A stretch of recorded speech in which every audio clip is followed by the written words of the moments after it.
A huge earthquake followed by tidal waves in the Indian Ocean has caused devastation from Indonesia to Thailand and as far west as Sri Lanka and India.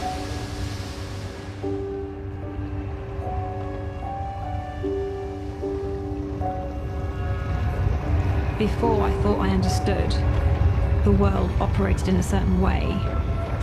I used to know when I was taking risks, but when something so terrible came along without any warning, the rules had changed. It was a lottery. Some people won and some people didn't. It taught me the most important lesson, that nature's in charge.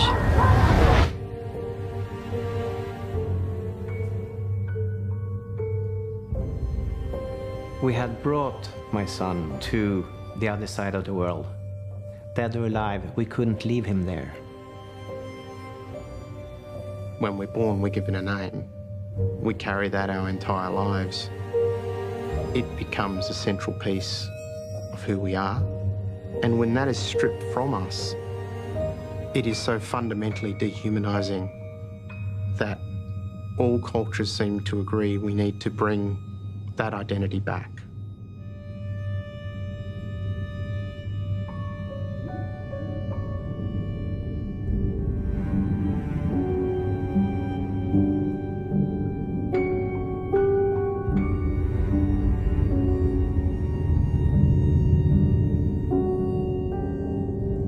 For many tourists in southern Thailand, this was a paradise. Not anymore. The death toll is now rising as the terrible picture of damage emerges. The Department of Foreign Affairs says 800 Australians believed to have been in Phuket in Thailand have yet to be accounted for. On the 27th of December, at about 1800 hours or thereabouts, I received a phone call from headquarters advising that there'd been a major incident in Thailand. I contacted the AFP in Canberra and I said, look, it's my gut feeling that we're going to become heavily involved in this. We had a fully equipped team ready to depart within 24 hours. It constituted police forensic specialists, forensic dentists, fingerprint experts, and all the equipment that they would require to set up a mortuary, the post-mortem work in the field.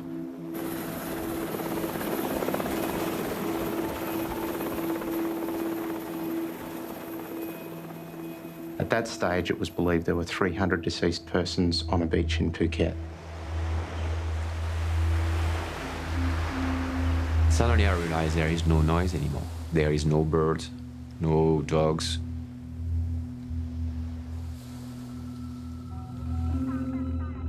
I realized something was wrong.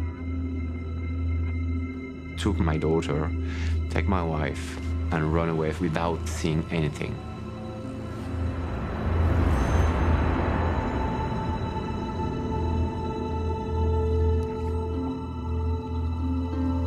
We'd probably been kayaking for around 10-15 minutes at that point. We hired 2 kayaks, one for Matt, my boyfriend, and me, and then my mum and Alice were in the other kayak. No one else around, calm.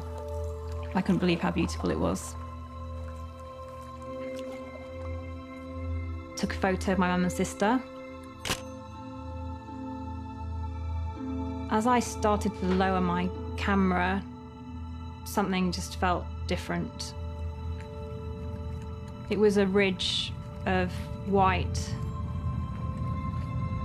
and it was moving. And it just looked so wrong. Didn't know what to do. It was just a moment of absolute stunned silence and disbelief. None of us screamed, none of us cried.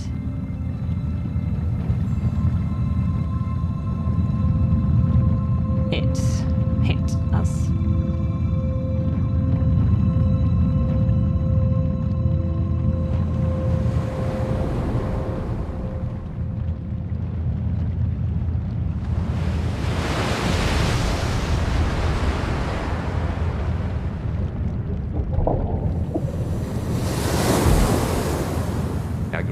her. She was only 6 months, and I ran away from it. And I ran, I don't know, not much, like 100 meters, not much. And suddenly I feel like I've got something in my bag, something huge. And I turn and I see like this wall, black wall, 5 meters high. And it was the wave. The current became really strong, but after 1 second I lost my daughter. She knows she was going. I couldn't see her eyes. We saw each other, and I saw she was scared because she realized something was wrong because I didn't hold her anymore, and she was in the water, and and that's the last time I saw her. Suddenly I heard my wife screaming, where is she, where is she? Because she saw I lost her. So I just grabbed her, and she was screaming. I think when she realized we lost our baby, she decided to die at this moment.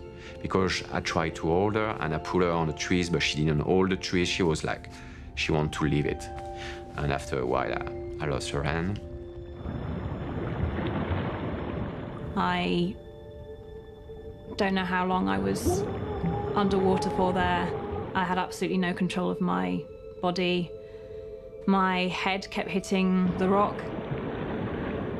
My body was being thrown around, spinning and spinning and spinning and spinning, like a rag doll. I kept saying to myself, you're not going to die like this. Got quite angry. I was saying inside my head, there is absolutely no way you're going to die here. This is not going to happen.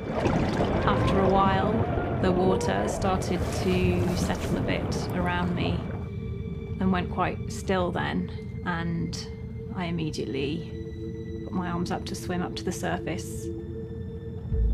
When I emerged, I saw my mum and Alice and Matt all there together in a line in front of me. They didn't look well. They looked haunted. I couldn't quite believe it, but there was another wave, really, really close, coming really, really fast.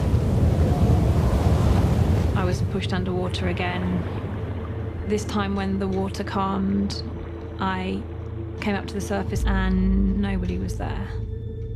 I swam around trying to find my family, trying to find Matt. My gaze fell on a body I instantly knew was my mum. I breathed into her mouth and could just hear gurgling, absolutely no response. As I was holding her, I was aware of something else in the water. Again, the same kind of feeling, and looked out and there was another wave coming towards us, and it was one of the hardest moments in my life. I couldn't get Mum out, but I had to just leave her. ก็รู้สึกว่ามากกว่าที่คิดมากกว่าที่ไม่สามารถที่ทำได้สำเร็จเลยถ้าไม่ใช่ตำรวจออสเตรเลียมาช่วยแก้ปัญหาช่วยแนะนำช่วยให้ข้อมูลต่างๆแล้วก็แอชชัวร์เราว่าสิ่งที่เราทำสิ่งที่เราแฮนเดิลนั้นเราทำมาถูกต้องครับ Within the region, Australia had developed something of a reputation around disaster victim identification. Largely that had evolved from deployments to the Bali bombings in 2002. ได้ขึ้นเฮลิคอปเตอร์บินตรวจเส้นทางรอบๆในจังหวัดภูเก็ตเนี่ยก็ถึงได้รู้สถานการณ์จริงๆว่า General Noppadon was the go-to man, and he was the decision maker. He had the ear of government, and that was really important for us. He advised us that the biggest scale of the problem was actually not in Phuket at all, was actually to the north. The losses were far greater, and that's where he would like the Australian team to deploy to. As you're coming into Cowlack from the south, you come in through some mountainous countryside that's very close to the sea. There's like a bend in the road that goes down into Cowlack, and so you can see the whole of that district. And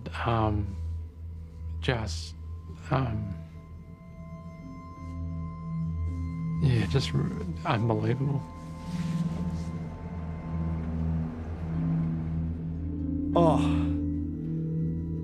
I will never forget that first 24 hours in Thailand. We could see fairly clearly that we were no longer talking about a disaster involving hundreds of deceased, that in fact that number was now going to definitely be in the thousands. And the extent of the disaster wasn't at one single location, but was rather affecting hundreds of kilometres of coastline. It's one thing to see on the news a figure that says so many thousand have been killed. To appreciate that of those 1,000, you have to try and look at every individual one and try and give them a name. This is an absolutely surreal environment on a scale that we'd never imagined. There had been no international disaster victim identification operation ever mounted on the scale that we were witnessing in Thailand.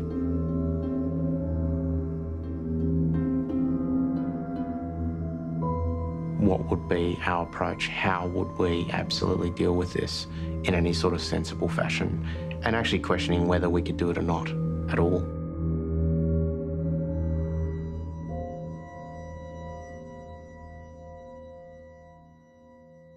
ก็ยังมีความรู้สึกว่าจะหาใครที่จะอยู่กับเราแล้วทำงานเป็นหมื่นคนเนี่ยเราจะทำยังไง How can I make sure that the Australian have the strong guts to help until to the end?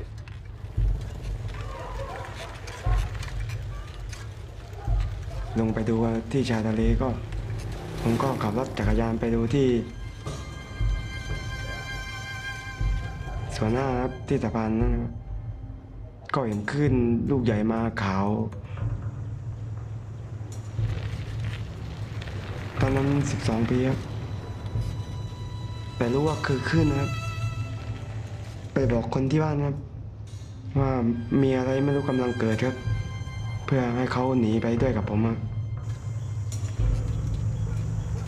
พ่อแม่ตาพ่อเฒ่าถึงก็ยายถึงก็ลุงอีก2 คนถึงก็น้อง3 เดือนกับ12 ปีถึงแค่หน้าปากซอยบ้านครับขับจักรยานหนีอย่างเดียวครับเพราะทำอะไรไม่ได้นะครับ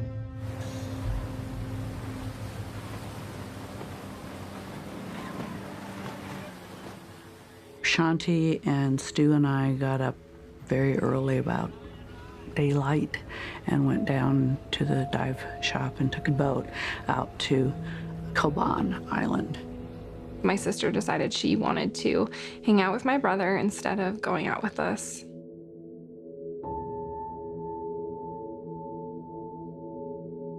They were gonna go swimming and play and just hang out at the beach. We jumped in the water and immediately knew something was up. It was just, there was no fish. The water was just full of bubbles. No fish.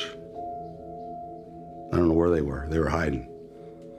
And while we were eating lunch, the liveaboard, which is a big boat, moved up in the air and paused, and then it went down, and everybody on the boat went, "Whoa, what is that?" And then the dive master said, "Everybody get on the speedboat, we're going back to shore." About a mile from the Thailand coast, we started to see these trails of debris in the water. First it was boards, and then there were palm trees and mattresses, all this stuff and we didn't know what. They pulled in a few people who had been killed and then a few people who were injured. And the captain took as many people as he could, but he had to stop because the boat wasn't big enough to be carrying too many people. We went into shore from there, and the dive master said, when you get to shore, jump off the boat and run as fast as you can, as far as you can, as high as you can, because we don't know if another wave is coming. I've never been that scared in my entire life. I remember having to pee, and I didn't even dare stop. I just peed while I was running. And you were stepping over bodies, and you were stepping over debris and people's belongings, and it looked like a bomb had gone off and just leveled everything on the beach.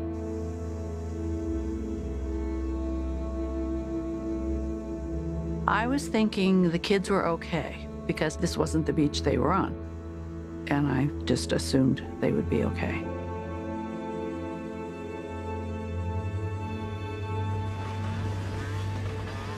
The further north we went, the larger the numbers of deceased that we witnessed. The bodies had been recovered and were then being taken to wats or temples.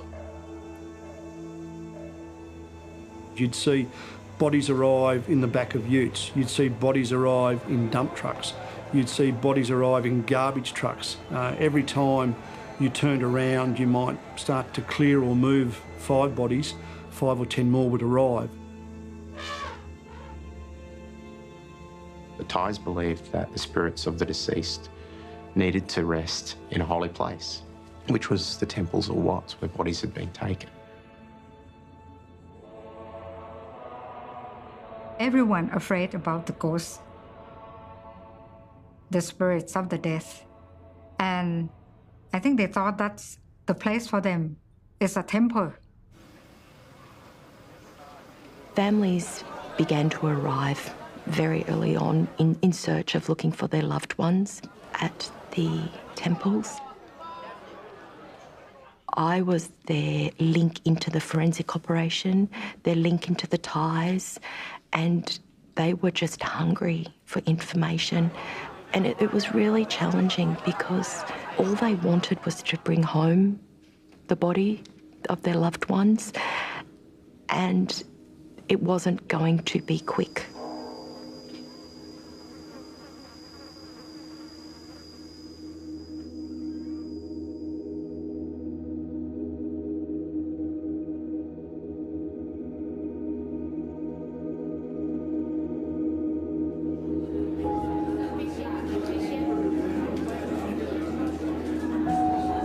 And we'd spoken to Christian and Moy on Christmas Day, you know, the whole calling everybody, they'd called in, they were having a wonderful time in Thailand.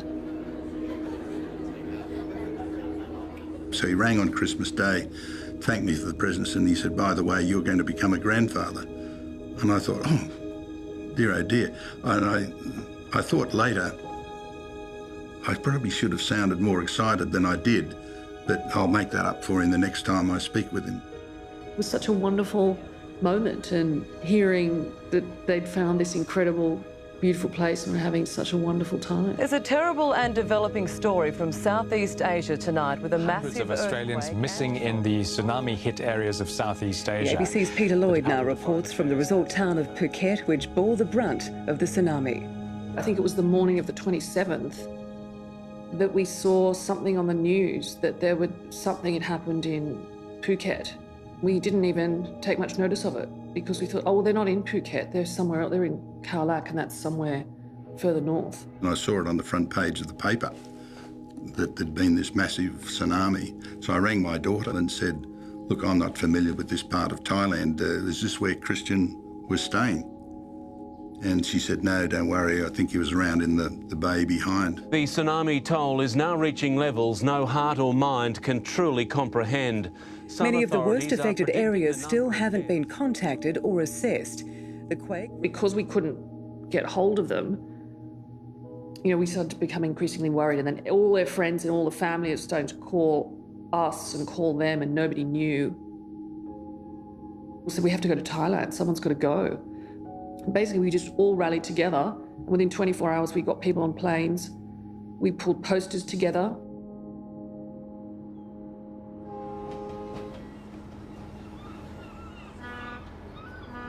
It was my father calling me, and he told me he had seen on the news that something bad has happened in Thailand.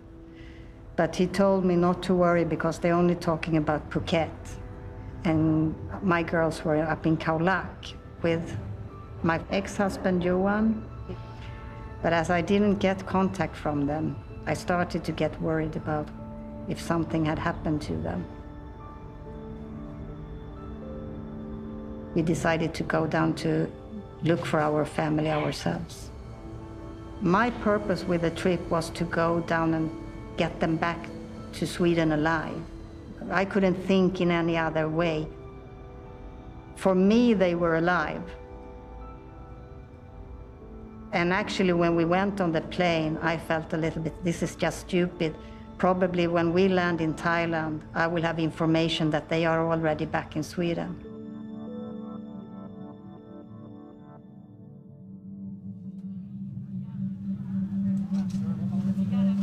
There were Thai teams that had deployed from the Ministry of Public Health, and they were working on the deceased on the ground in terms of trying to conduct some process that would assist them in identification. We had no experience. We have to work with only a volunteer. It's very difficult to work with the one who were not trained before. More than 60% in the Pakua Pa temple, they were the foreigner, especially the Western. And for me, I think I had no experience about Europe or the American or the Australian. So Dr. Porntip is a Kunying. She's recognised by the royal family, so she has enormous standing in Thailand. She had a great deal of gravitas and influence with the Thai people, and so she had set up her operation at Tukua Pa, which was probably one of the largest DVI sites initially. Dr. Porntip was a strong believer in separating the Thai deceased from non-Thai deceased and running a separate process. I'm afraid that the Thai team will do the wrong method of the identification because we have no experience about the identification of the Caucasian. So that's why I decided to, split the foreigner and the Thai. From her perspective, you could quickly identify whether someone was Thai or not based on their physical appearance, based on their clothing. We took a photograph of everybody. It's relatives of the death. They can look at the pictures, look at the shirt, the jewelry, and they can point out the number as an identification tag. If you have a line of 20 people who've died, they may have looked quite different during life. But if you observe them after 1, 2, or 3 days of death, they will develop an appearance that is quite indistinguishable from each other in the sense that they will all look bloated and green or black. Trying to make a determination based on visual was impossible almost from the time I arrived on the 29th and started looking at deceased. It was a very rapid decomposition process that to continue to utilise that method was a facade. Even if you had early photographs of that deceased, how you could have confidence that that photograph was then definitely still that deceased and enable body release would to me be extremely high risk. And so you realise that you have to use more scientific methods to distinguish them. So you have to look at various aspects of the body that are unique, of which, of course, the DNA is one, the fingerprints, the dental appearance. In those early days of the disaster, there would have been hundreds of bodies released by different Thai groups operating at different sites to families who had believed they had identified a missing person. We didn't know how many of those were correctly identified. Because you don't make one error. If you release the wrong body, that body was a different identity. You then immediately create a second error. For me, that was untenable.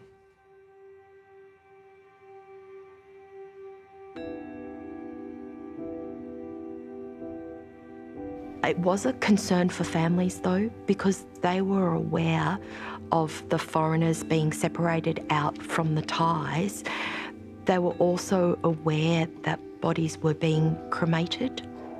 the concern was, how do I know that wasn't one of my loved ones? How do I know that it hasn't got caught up in a different process?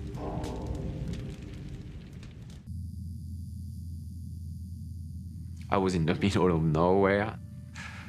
We don't know what happened, really. And I was naked, and I was so black because I got so much mud everywhere. It was like a nuclear bomb or something like that, you know? My first instinct was, where are they? We have to find them. I said, I'm gonna go where we were, to the hotel, or try to find something there, if they're there. So, but when I arrived there, it's like everything gone. There's no hotel anymore.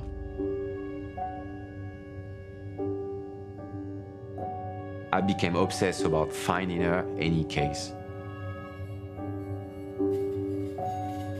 Going to hospital, every room, from 6 o'clock to midnight, doing that for days and days. I was really on a mission. My mission was, I need to find them. I need to find them. So we were doing hospital, but also we were doing temples.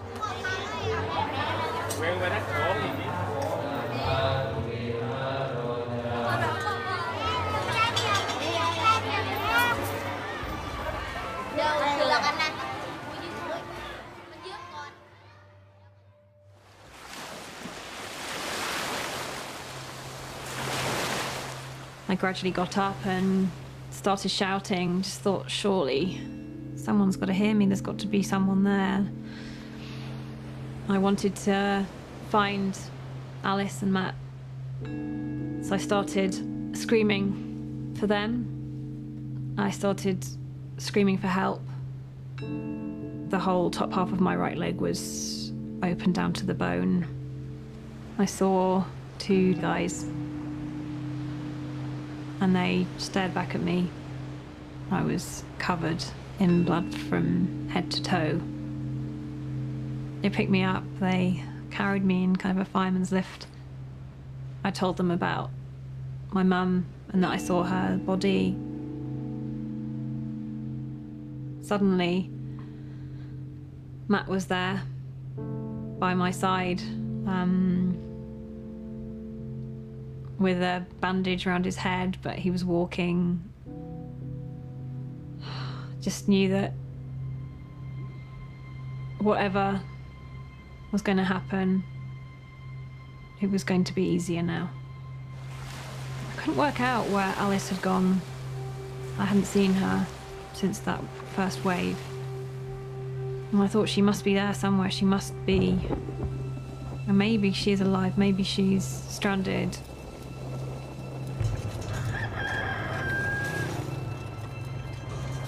ตอนเย็นก็ได้กลับมาในน้ำเค็มครับมาดูที่บ้าน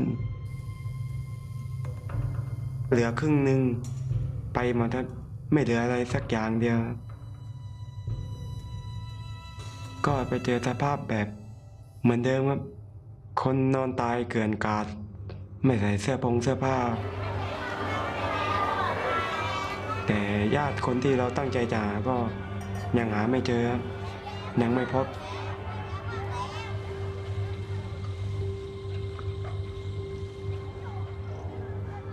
ไปครับไปทุกที่ครับที่มีข่าวว่าศพไปอยู่เขาพาศพไปไว้ที่นั่นทั้งวัดยันยาวทั้งวัดบางม่วงทั้งวัดน้ำเค็มแต่ก็ไม่เจอใครครับ The bungalow where the kids were sleeping was leveled. You know, I found my suitcase, found Sally's suitcase. I mean, we found most of our stuff, but didn't find the kids. So I just prayed that they had survived and somebody had taken them to a hospital and, you know, they were safe. A Thai woman came up who had been one of the women who cleaned at the resort, and she said, babies.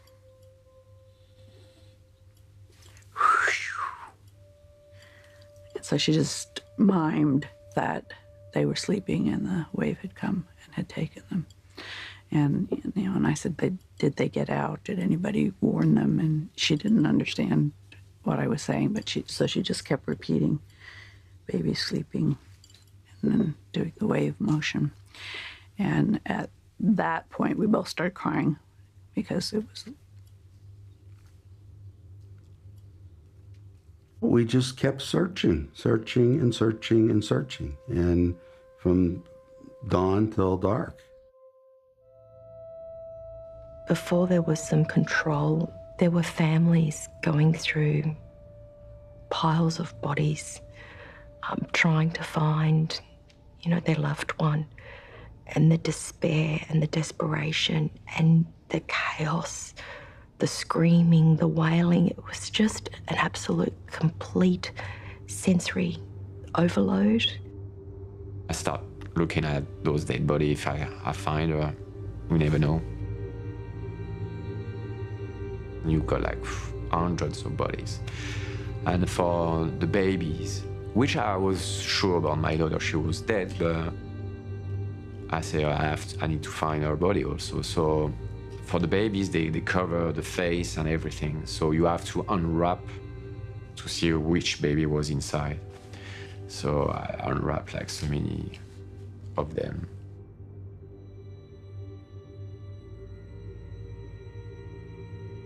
They had lists that were missing people, lists that were coming from the hospital, and then they had lists that were for survivors. You would sign a missing person list and put everybody that you're missing, and then on the survivor list you put your name. Everybody is trying to put photos on the board. Have you seen those people, you know? And yeah, and you hope you put in a number and you hope someone's gonna call you and say, I see this woman, I see that. We just didn't know about Alice because we were told such conflicting information.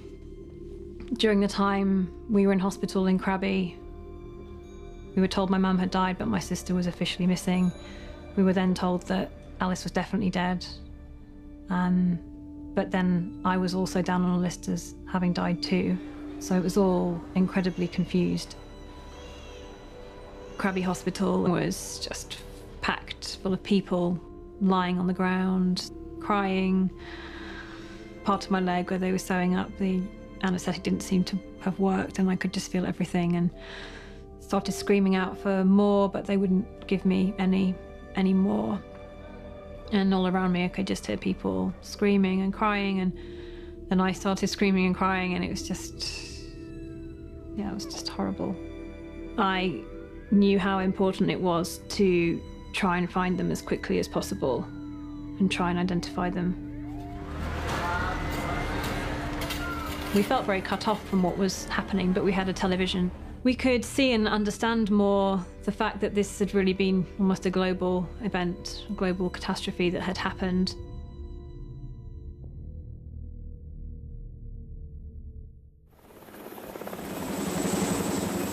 Other foreign nations, they'd started to arrive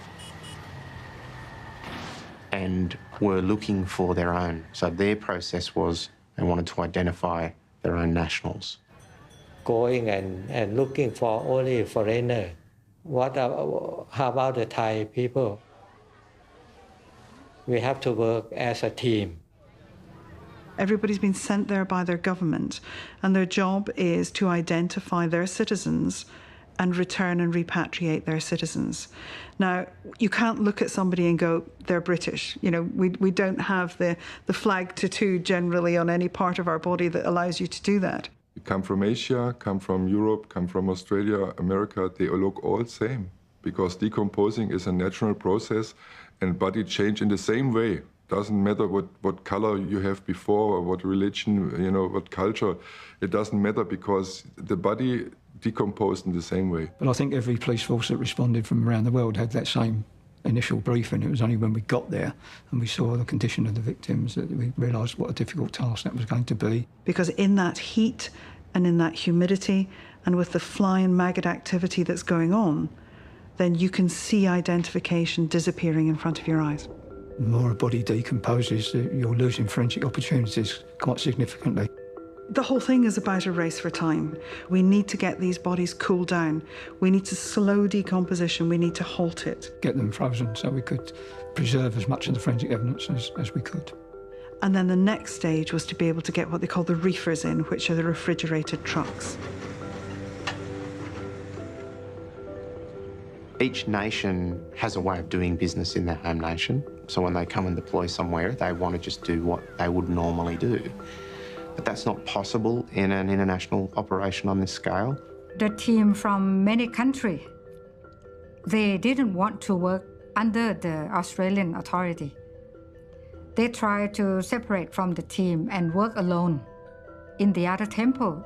And for our team, we have to control that because there was a different method, such as some team from Europe, they cut the hand.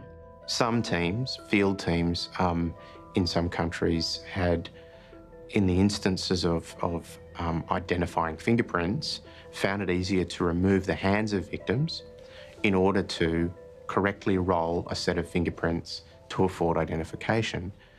Certainly, from a moral perspective, we had a problem with that. Now, we needed to issue very strong sanction because we wanted to ensure that everyone understood that if you came to Thailand and you joined the team, that you would operate to the protocols laid down by the Interpol compliant process. So it was very, very soon clear that we cannot work just for our own victims. I am the one who allow you to work and stop looking for only foreign bodies. If you don't want to listen, you have to go home.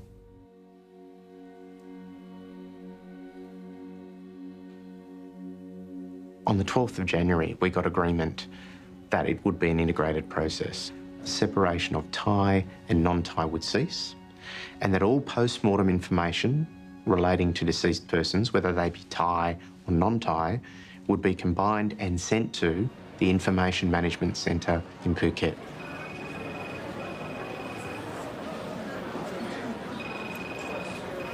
It was absolutely pivotal that all countries that were involved had to put aside the fact that they were representing their own nation first. They had to put that aside and join the TTVI, the Thai Tsunami Victim Identification Operation. And if they agreed to that, then they agreed to a new protocol that we would identify all persons deceased in the tsunami, irrespective of race, creed or nationality. We moved from this very difficult early stage to something which was more coherent, more sustainable. It was our best prospect of getting the results that everybody needed as far as identifying their family members and having them returned. The mantra was, we will get them home. It was defining, I guess, the mission for the whole TTVI. We'll get everybody home. We're not just going to take some home, we want everyone home.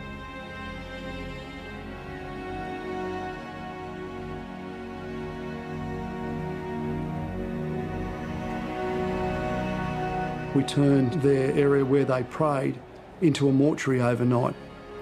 We left at 5 o'clock one night and nothing was done. We came back at 6 o'clock the next morning and there was basically 4 walls and a roof, and we were able to start doing the things we needed to do. It passed no building regulations, it passed no health inspection. By putting up boards, by installing air conditioning, by moving in the examination tables that us and other countries had brought in for them. But the Thais were very smart. They realised it was something they had to achieve, and they achieved it very, very well. Within 1 week of the disaster, we had the first post-mortem examinations performed in that mortuary, which, given the scale, was quite extraordinary. The purpose of this examination wasn't to establish a cause of death. That was not an issue. But the purpose of the examination was to collect data that could be used to identify each individual body. But knowing that we've got literally thousands of bodies to go through, So you have to start somewhere. So the pressure is, yes, let's get it started. The way in which it worked was just unique because it just brought 31 different nations into one room, into one office, into one process, and everybody worked alongside each other because we were all there for the same reason and we were all there for a common goal, and that was to identify the victims, return them back to their families, and try and help Thailand recover from the situation they found themselves in. What I met in Thailand at the worst days of my life was all this kindness from the Thai people. I knew there was Thai people that have lost everything, not just relatives, but everything, homes, jobs, everything, and still they were helping the Western people. They were actually not of this world.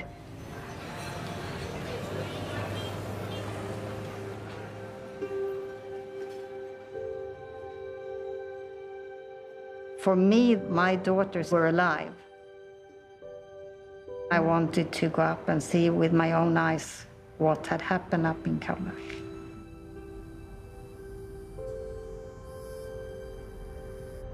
At that moment, I realized if anyone has survived here, they were the lucky ones.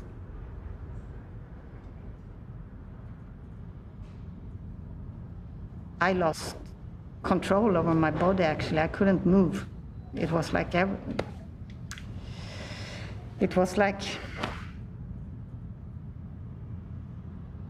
like all the strength just left me.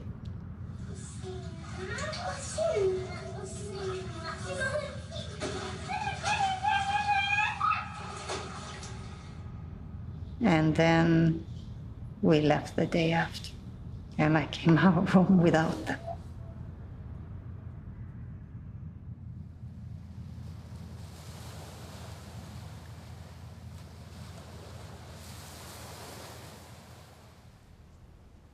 ยังมีความหวังอยู่ความหวังว่าญาติของเรายังมีชีวิตอยู่แม่ของเรายังมีชีวิตอยู่ก็เลยสุดท้ายก็ค่อยๆหาค่อยๆเป็นค่อยๆไปหวังแต่ปาฏิหาริย์นะออกไปก็ไปที่โรงพยาบาลก็ได้ไป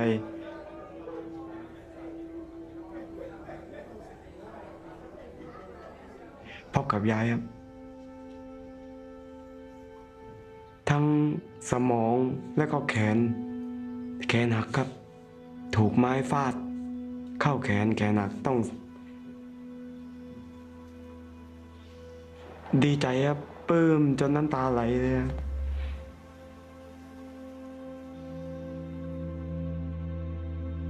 The British government had chartered a plane leaving Bangkok. I had to have some medical attention very quickly back in the UK. The moment that the plane left the tarmac, I just had a real feeling in my gut that it was just wrong, that why were we leaving when my mum and Alice were there somewhere? Why were we leaving them, and where was I going? Well, I was going home, but where was that to now?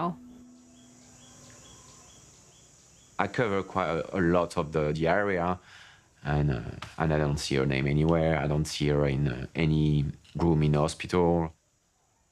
After 2 weeks, got no chance. You know, I was sure I had done everything to find them. I need to stop it, but I think it was my friends, and they realized I was getting a bit crazy, and I said, you have to go, you have to quit this. Because me, I want to stay there until I find them. But I was getting a bit without sleeping, you know. So I think that's why they put me on the plane. You know, I couldn't fight that. I was told that Patrice needed to get back because of suicidal survivor's guilt. And it was very important that he would get back to Paris and be looked after medically. They put him in hospital for a couple of days to sleep, because he needed to sleep. He he didn't want to sleep because he didn't want to close his eyes and have that vision again. But he kept saying he didn't think that Ruby had survived. That's what he kept saying to me. He didn't think that it was possible that she could have survived because he'd seen her go into a whirlpool. And he did say to me sometimes that he thought that Sam had given up because she'd seen her baby go. But I kept saying to him that I didn't believe that. I didn't think that she'd given up. I said she probably went down, because he said she went down under, and he said that was giving up. And I said, no, she probably went down to look for her child. I thought that Sam was alive. Well, she was bigger than life, and I think that's what most people would say. Somebody from the hotel in Cowlack had told me that they had seen a lady go up to the hills with a baby. She had long black hair and a baby, and that they'd seen her going up to the hills. Really, sometimes you just say, okay, maybe there is a hope if she finds her. You never know. Until you don't have the body, you never know, so. I think the not knowing must be an awful thing, and particularly in these open disasters where there's always that nagging question in their mind, are they somewhere else, and have they just not come forward? We've tried to deceive ourselves sometimes, that, if they haven't been identified, they must be alive. Well, that's not necessarily the case. We would continue to hold the belief that they were okay, that they had made it up the mountain, that they were in a camp somewhere, and that we would find them. We searched the lists.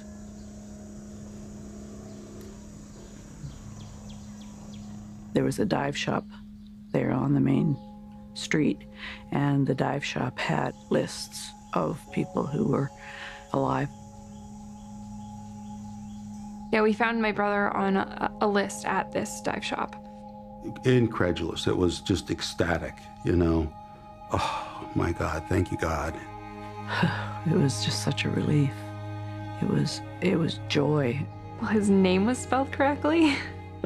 And so that was a good sign, since we all have very different names.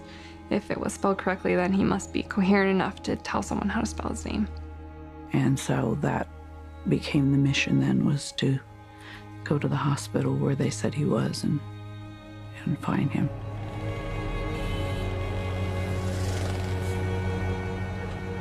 And we wandered around looking for him and couldn't find him anywhere. We did find out that he had been moved to Phuket, so we went down to Phuket at that point. And when we got to the hospital there, they told us that he had checked himself out. He had left against medical advice. And so we were left with the fear and the anxiety that he was wandering around Phuket, and we didn't know what kind of condition he was in. We thought maybe he was just wandering around thinking that he didn't have any family anymore. Couldn't find him. The U.S. Embassy in Washington had gotten a call from Jay from Bangkok Hospital in Bangkok. And he had been medevaced to Bangkok.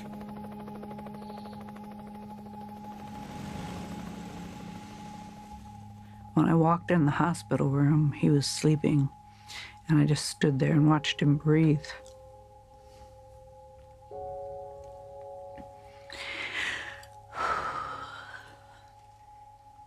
And then I went over and kissed him on the forehead. He opened his eyes and said, "Hi, Sal." And then I said, "Hi, sweetie, how you doing?" And then he said... And I really think the only way that I survived it was I just knew that it wasn't my time to go. And I kept telling myself, like, this is not my time. This is not how I go. I can get through this. It's not my time. It's not my time.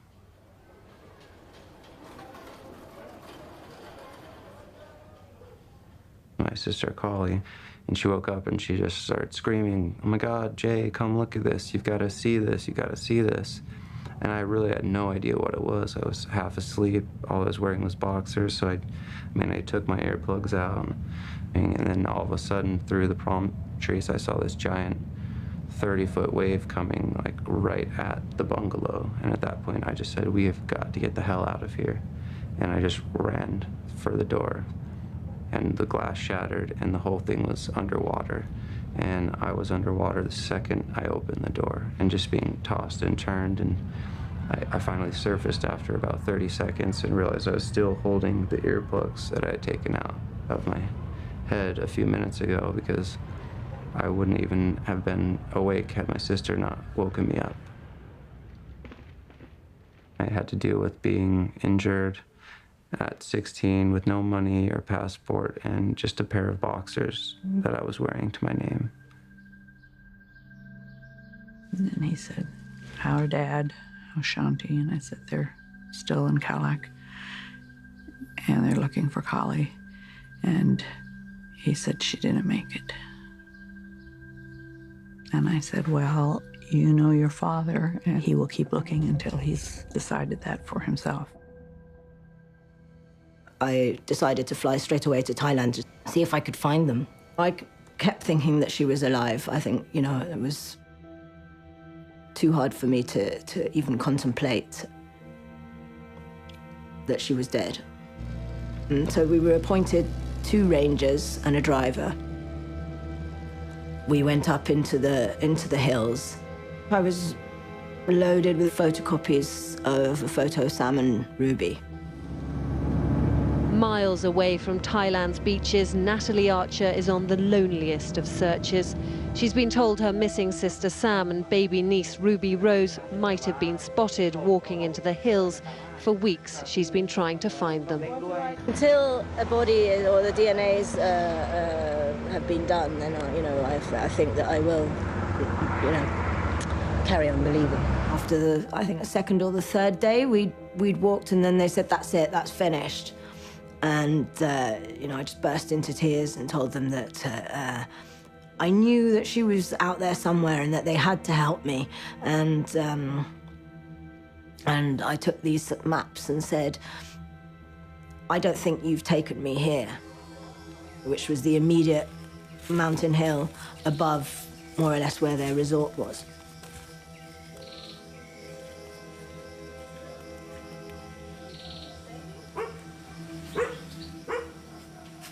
When we came back down and we hadn't found anything or anybody, I just felt the whole time that everybody would see. I kept saying, "You'll all see, I'm right."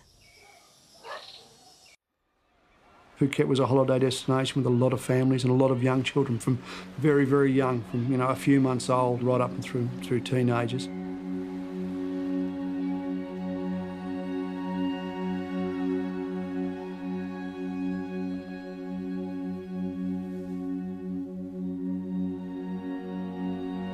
These families are absolutely devastated, and you really want to try and protect your people from being exposed to something which is too real, because it makes it very hard for them emotionally to deal with their work. But when you actually start to personally connect with their grief and their loss, that's really hard. I don't think there was anybody that I worked with that didn't connect.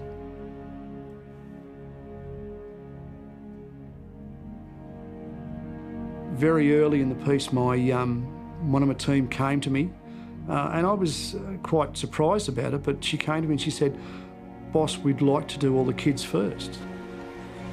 Can we work through the children and get the children all done? Once the anti-mortem information comes in, we'll have that post-mortem information for all the children, and perhaps they can be some of the first identified."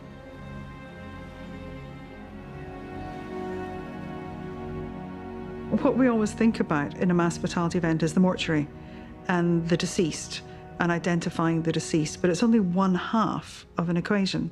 There is a complete other half of the equation, because disaster victim identification is about matching information. The body gives us the information, in the post-mortem examination, we need to record that. But we also need to have information to match it to, and that's the ante-mortem information. We have to collect as much information we can on every single body and hope that some of it we collect will match something from the post-mortem information. And it may be a dental record, or it may be a fingerprint record, or it may be the DNA profile. The difficulty is collecting the information about the missing persons, is the fact that we have to go to some village in the far north of Norway because there's a couple who've been on holiday from some village in the far north of Norway who happened to have died in Phuket.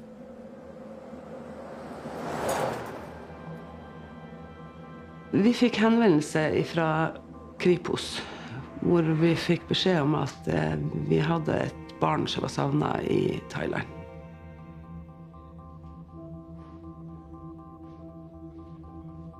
Og i og med at han var et lite barn, så det litt vanskelig å tannlegeopplysninger.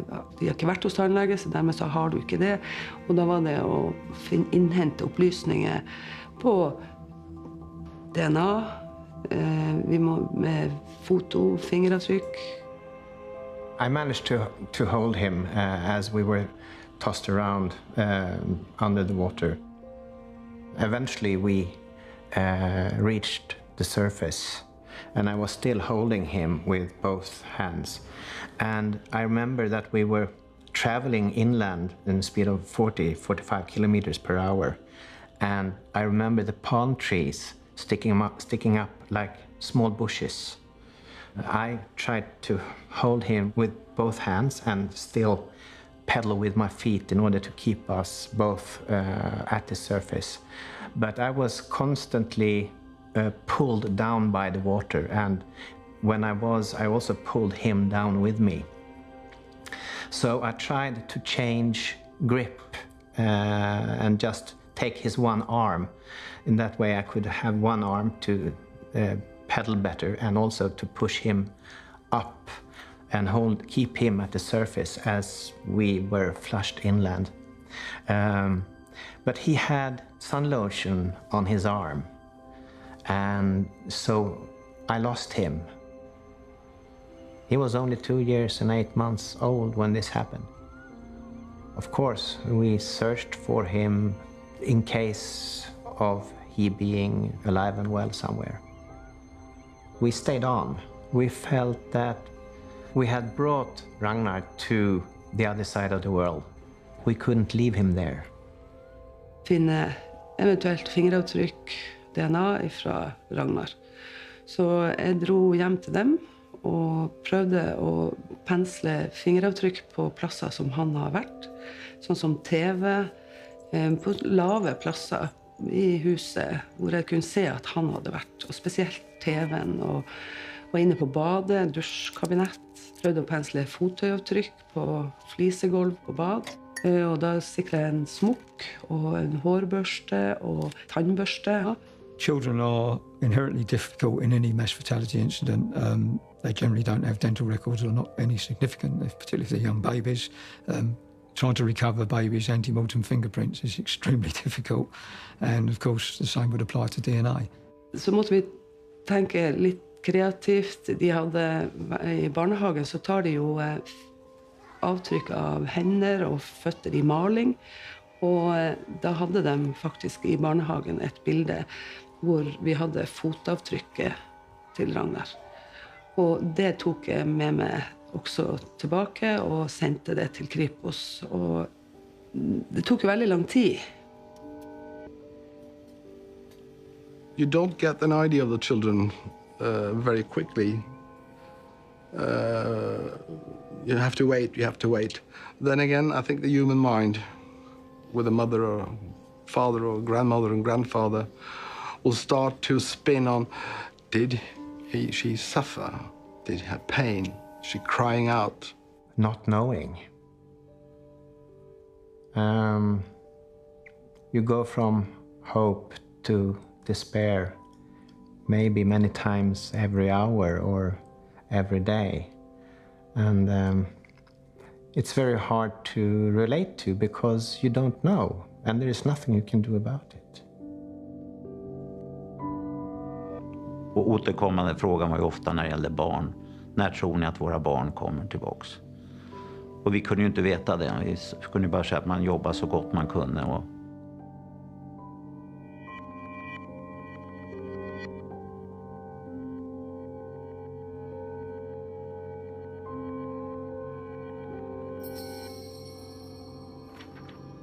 จนกว่าจะพบสมาชิกครอบครัวทั้งหมดนะเพราะแม่นี่จะเป็นคนที่เจอช้ากว่าเพื่อนครับตอนเจอก็เหลือแต่กระดูก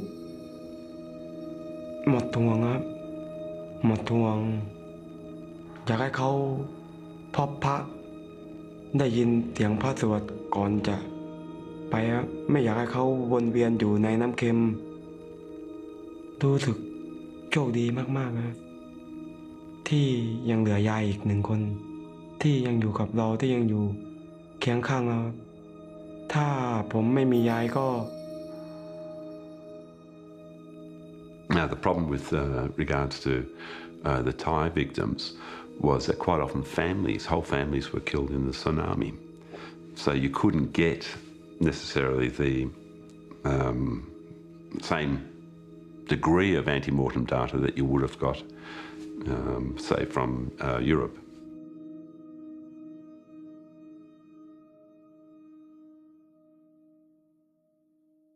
Not only were we dealing with the recovered deceased victims, but there was an enormous amount of property that was also recovered.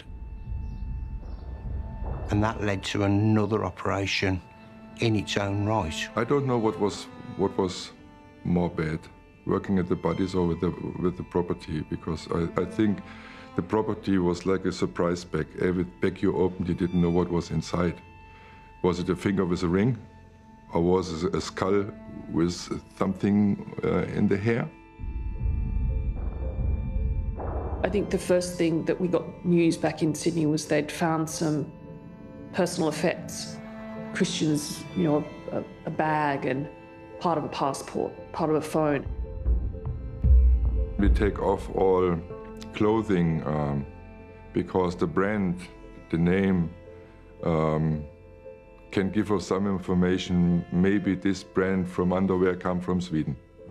So we cleaned it. We had a dirty area with high pressure water, and people cleaned. But you can see also the power of the tsunami. If you see, the power of these waves, you can see on the item, watches destroyed, glass destroyed, telephones broken, credit cards broken, glasses. It costs a lot of money and manpower, but at the end, people who lost their loved ones get something back. Well, when Christian was married, as part of the service, the wedding rings were put onto a table, and they were passed amongst all the guests to touch and bless and pass them on. And I did ask whether my son's wedding ring had been found. They said no.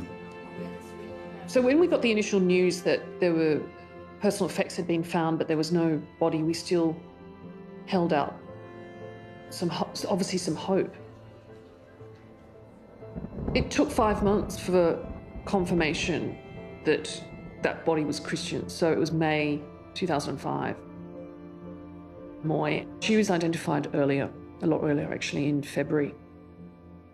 It was difficult to receive that information, but in other ways it was almost helpful because the limbo is so excruciating.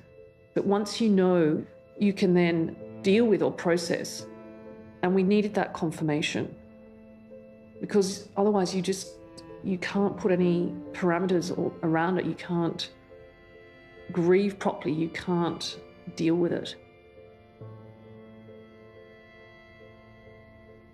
And when the belongings were given to me at Sydney Airport by the Federal Police, I happened to look at them all, and then I ran my hand through the seam of the bag, and there, locked in the seam, was the wedding ring.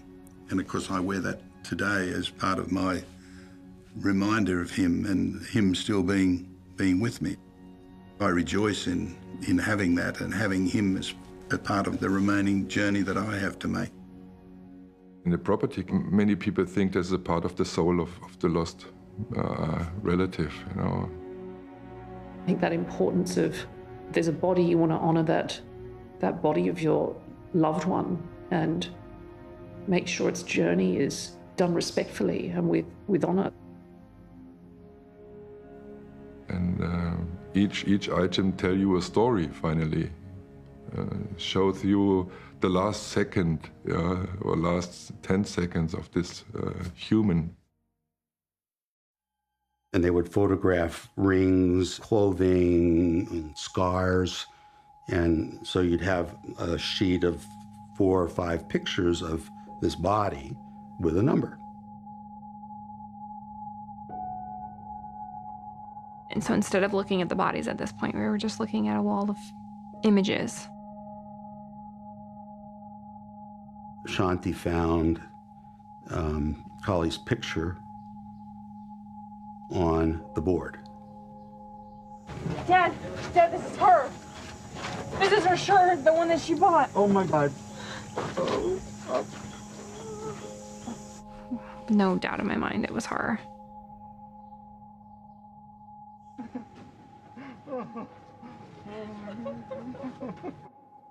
Look, I can't even talk about the boards. So.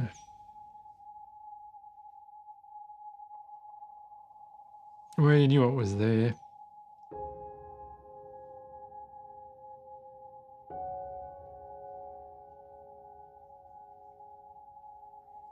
I don't remember ever breaking down because of what we were doing operationally, but I do remember getting very upset about the kind of, when you think too much about the personal loss that people are having.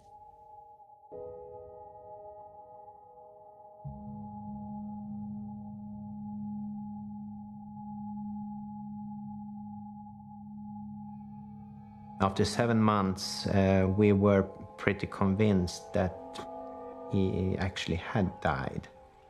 When they came and informed us that Ragnar was identified, it was sad information because it meant that all hope of finding him alive was gone, but also a relief. Ragnar ble identifisert på DNA, og det fotavtrykket som var på den smokken, der fikk vi DNA-profil. Og vi har papillarlinjer.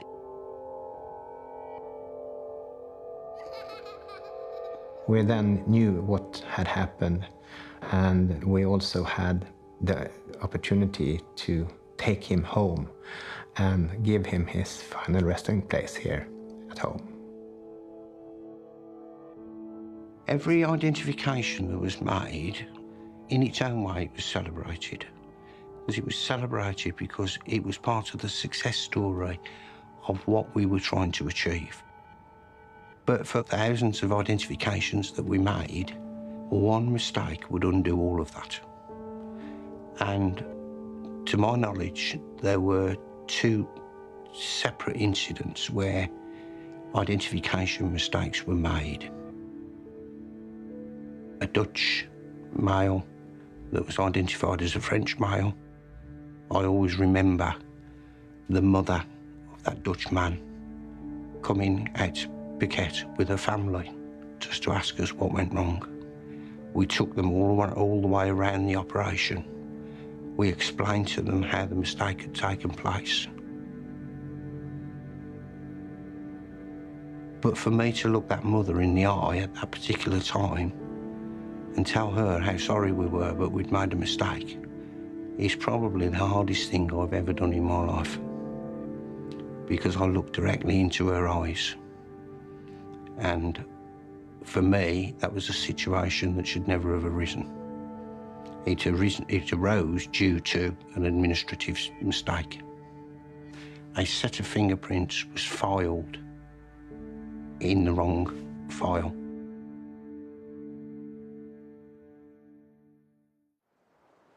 I never think in Thailand. I have no time for thinking about all these bad images I have in my head. When you come home, then all of a sudden, you know, something is different. Yeah. Then you have time to think about that, what happened in the last 12 months.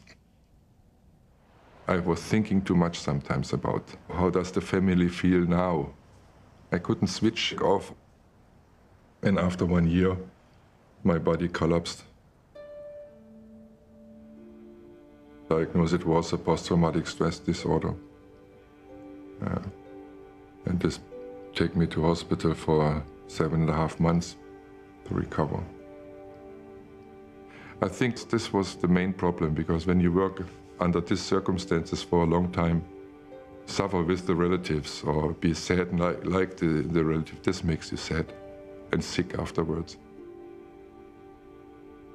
It's my story and it makes me proud too. Before you would do this again, I say yes. Even though I know maybe I become sick afterwards. I would do this again.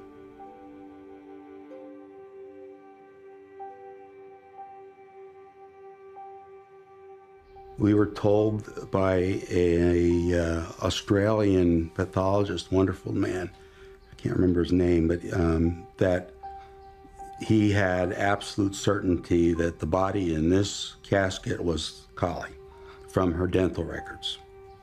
He encouraged us not to look. But for myself personally, I would have wanted to look at the remains. I think not viewing the body or the remains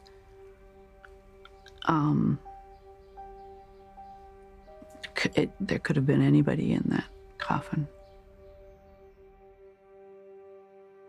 The last time I saw them were in Sweden when they were jumping into the taxi going to Thailand. And here I stood in front of a white coffin. And when it came to my own daughters, I told them I have to see them.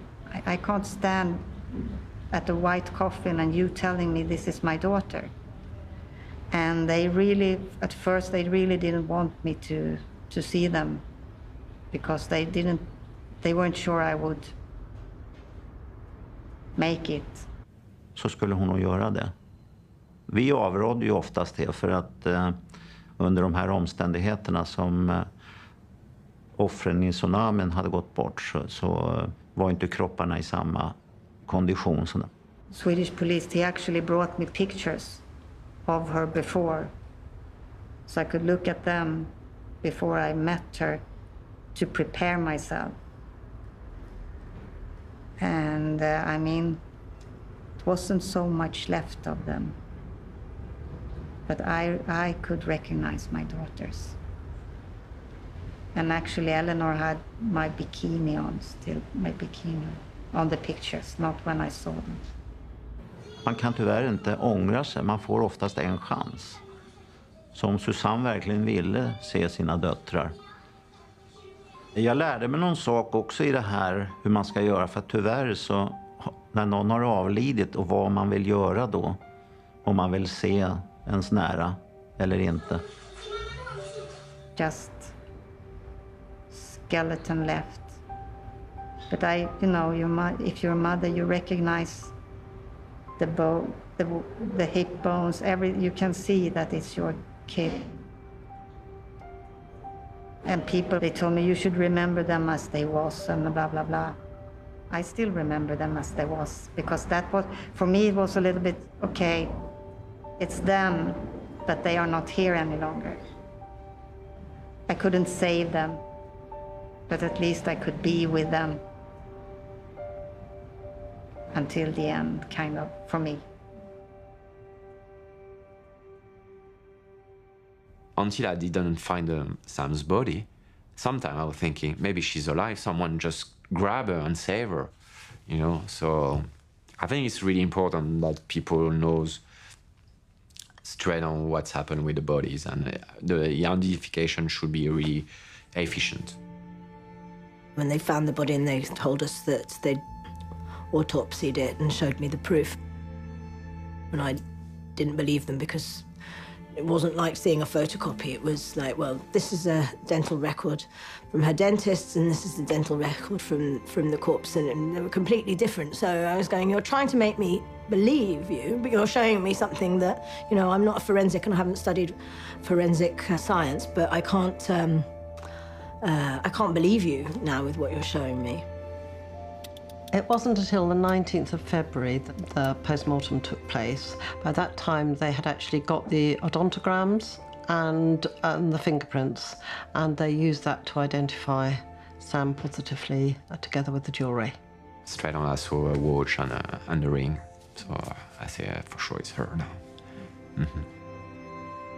And it was so obvious to everyone around the table that it was an exact match, but she couldn't take it in. She couldn't accept it. And she ran out of the room saying, no, it's not my sister. So I had to go out and actually just cuddle her and say, we have got to accept this. This is Sam.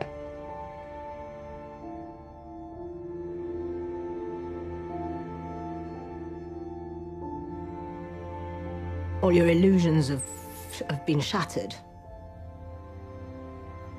I think I just ran out into the street and cried and...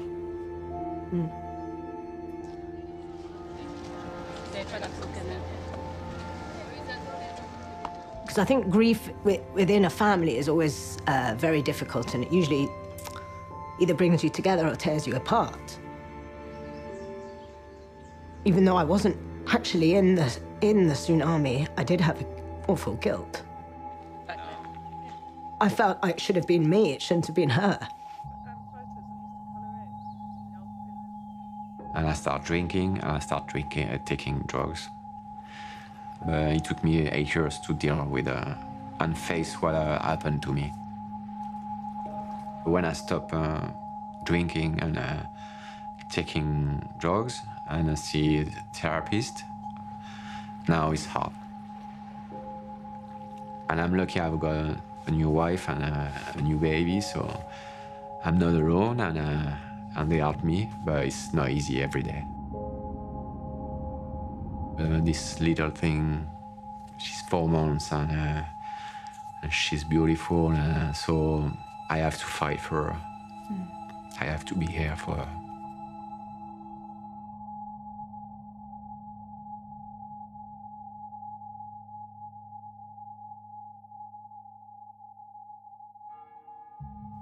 And why wasn't Alice found? It didn't make sense. Everything else seemed to have got washed up or have reached a beach eventually, but why didn't Alice? What had happened? Maybe she'd lost her memory. Maybe she'd been misidentified. I would see people walking down the street who looked like her height, walked in the same way.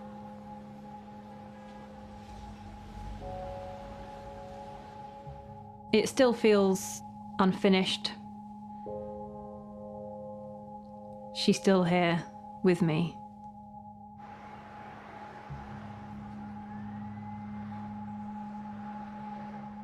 If you never get that body back, then you speak to families who have a missing person, they talk about their life going into a stutter, that they just can't get beyond there because they don't know.